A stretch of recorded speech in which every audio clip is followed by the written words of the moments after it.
మీ అందరికీ తెలుసు ఈరోజు కొన్ని ప్రచార మాధ్యమాలు అశ్వత్థామ అతహ కుంజర అన్న రీతిలో కోర్టులో జరిగిన వ్యవహారాన్ని కూడా దాన్ని వక్రీకరించి చెప్తా ఉన్నారు. అది దురదృష్టకరం. కేటీఆర్ గారి అపీల్ ఏదైతే ఉందో స్పెషల్ లీవ్ పిటిషన్ సుప్రీంకోర్టులో 7వ తారీఖు నాడు ఇక్కడ జనవరి 7వ తారీఖు నాడు ఇక్కడ హైకోర్టు క్వాష్ ప్రొసీడింగ్ ఏదైతే దాన్ని డిస్మిస్ చేసిన సందర్భంగా 7th రోజే దాని మీద అపీల్కి పోవడం జరిగింది. తర్వాత 7th తర్వాత 9th కేటీఆర్ గారిని ఏసీబీ విచారణకి పిలవడం జరిగింది. ఆ విచారణకి వారు వెళ్ళడము, తర్వాత దాదాపుగా 7 గంటల సేపు ఏసీబీ ఆఫీస్లో విచారణ ఏదైతే జరిగిందో దానికి తన దగ్గర ఉన్న సమాచారాన్ని మొత్తం ఇచ్చి ఇన్వెస్టిగేషన్కి కోఆపరేట్ చేయడం అనేది జరిగింది. ఈ క్వాష్ ప్రొసీడింగ్ వేసేదానికి కూడా ఒక నేపథ్యం ఉన్నది. నేపథ్యం ఏంటంటే ఒక కాంట్రాక్చువల్ ఆబ్లిగేషన్, కాంట్రాక్ట్ గవర్నమెంట్ హెచ్ఎండిఏకి తర్వాత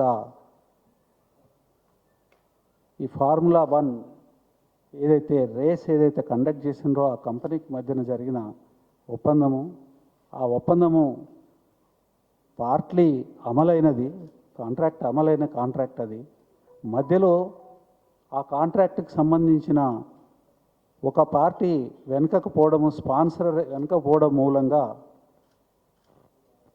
హెచ్ఎండిఏ అధికారులు దాని మీద మల్లగుల్లాలు పడి ఒక ఆల్టర్నేట్ ప్లాన్ తీసుకొని అప్పుడున్న మంత్రి గారు, మున్సిపల్ మంత్రిగా ఉన్న కేటీఆర్ గారి దగ్గరికి ప్రపోజల్స్ తీసుకురావడము.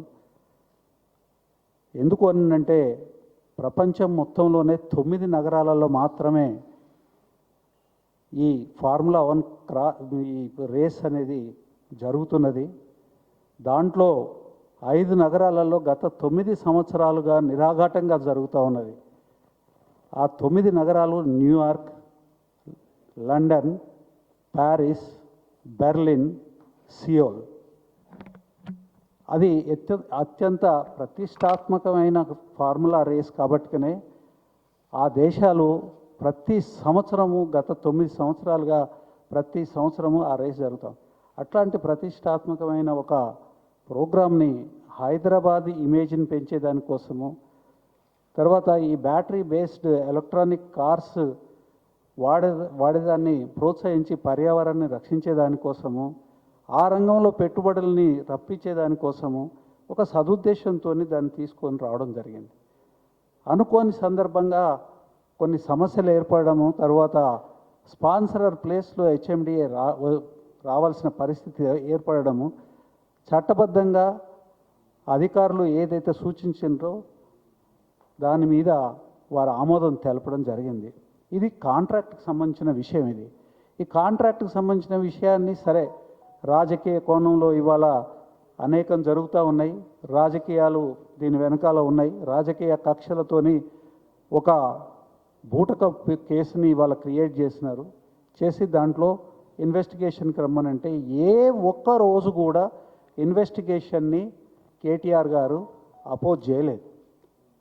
ఎప్పుడైనా సరే చట్టబద్ధంగా ఒక అక్యూజ్డ్కి ఏ అయితే హక్కులు ఉంటాయో ఆ హక్కుల పరిధిలో వాళ్ళకి ఇవ్వాల్సిన అవకాశాలు ఇవ్వాలని కోరారు తప్ప ఎప్పుడు కూడా దేన్ని కూడా వ్యతిరేకించలేదు. తర్వాత హైకోర్టుకి క్వాష్కి పోవడం కూడా చట్టబద్ధమైన హక్కే. అది చట్టబద్ధమైన హక్కుని అవైల్ చేసుకున్నారు, వాటిని ఉపయోగించుకొని హైకోర్టుకి వెళ్ళారు. హైకోర్టుకి వెళ్ళిన తర్వాత హైకోర్టు వారొక తీర్పునిచ్చినారు. ఆ తీర్పుని కనుక అంటే నిరాకరించడం కనుక జరిగితే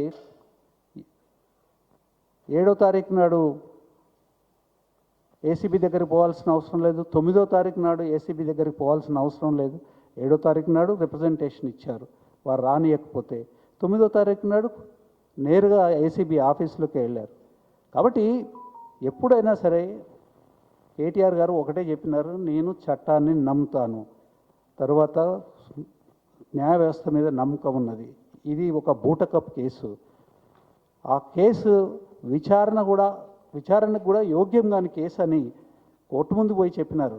అంతేగాని పోలీసుల ముందు పోయి మీరు విచారణకు యోగ్యం కాదు, మీరు విచారణ చేయొద్దని ఎప్పుడు చెప్పలే.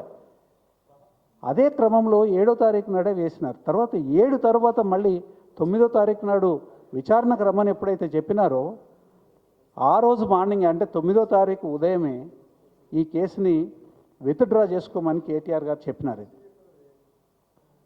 తర్వాత అదే పద్ధతిలో ఇవాళ కోర్టు ముందుకు వచ్చినప్పుడు కోర్టు ముందు మొట్టమొదటిసారి వస్తుంది 9వ తారీఖు తర్వాత కోర్టు ముందు, సుప్రీంకోర్టు ముందు ఈ అప్పీల్ మొట్టమొదటిసారి వస్తున్నప్పుడు కేటీఆర్ గారు ఇన్స్ట్రక్షన్స్ ప్రకారము అడ్వకేట్ ఏం చేసినారు, అడ్వకేట్ ఈ కేసు అంతా వివరించి ఈ పరిస్థితి ఉన్నది, ఇది కేసు మొత్తం అంతా బేస్లెస్ కేసు, ఒక క్రిమినల్ కేసుకి కావాల్సిన ఆధారాలు లేవు ఇందులో అనంటే కోర్టు కూడా ఏమన్నది అనంటే ఈ స్టేజ్లో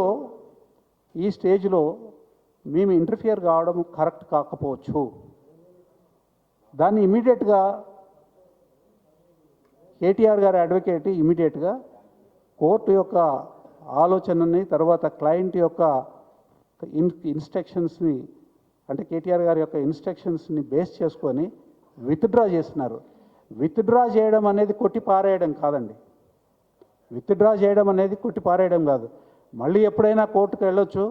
తర్వాత ఇవాళ కాంగ్రెస్ నాయకులు, తర్వాత వాళ్ళ మీడియా పర్సన్స్ ఎవరైతే ఉన్నారో చాలా అతిగా దీని మీద రియాక్ట్ అవ్వడం చాలా నవ్వొస్తూ ఉంది. ఎందుకనంటే ఇదే సోనియా గాంధీ గారు, రాహుల్ గాంధీ గారు నేషనల్ హెరాల్డ్ కేసులో సుప్రీంకోర్టుకు వెళ్ళి వాళ్ళ మీద ఉన్న ఎఫ్ఐఆర్ రద్దు చేయాలని మాట్లాడిన సందర్భం ఉన్నది, కేసు వేసిన సందర్భం ఉన్నది, ఎస్ఎల్పీనే వేసిన సందర్భం ఉన్నది.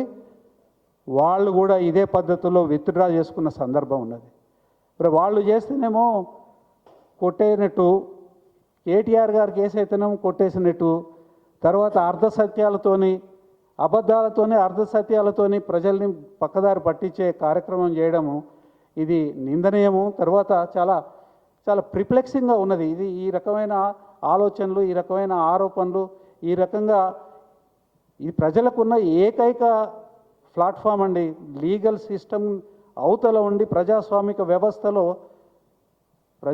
ప్రజల పట్ల ఉండాల్సింది మీడియా. ఈ మీడియాను కూడా గబ్బు పట్టించే కార్యక్రమం ఈ రకంగా చేస్తే, కోర్టు విషయాలలో కూడా గబ్బు పట్టించే కార్యక్రమాలు చేస్తున్నారంటే ఇది సరైన పద్ధతి కాదు.